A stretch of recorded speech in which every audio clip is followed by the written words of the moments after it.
To see thousands of people stretched as far as I can see. It was these sorts of events that gave birth to Medicare decades ago, and that raised it to be a strong system based on accessible and high-quality care.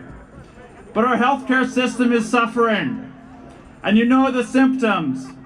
If you go to the ER, you'll probably have to wait hours to be seen. There might not be any stretchers, so you might be treated in a waiting room. If you're admitted to the hospital, there might not be any beds, so you might have to stay in a hallway. The government calls this being efficient. I call it a medical emergency.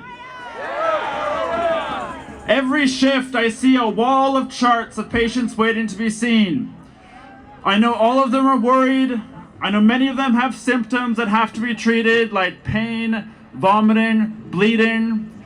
I don't know which one of them might have a medical emergency from the list of charts, but I do know that every hour of delay will increase the chance of a bad outcome. Now, these are not symptoms of public health care.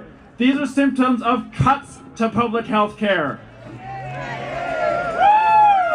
If a patient comes in weak because they're bleeding from cuts, we don't blame them. We don't say they're old and broken and have to be tossed aside.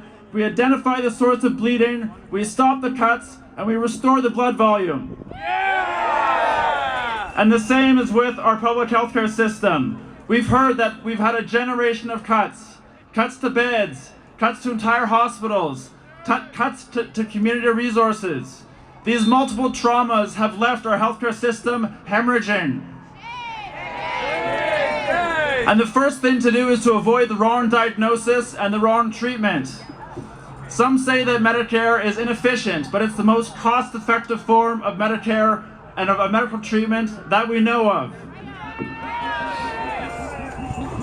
Some people, we often talk about overcrowding, but we should be calling it underfunding.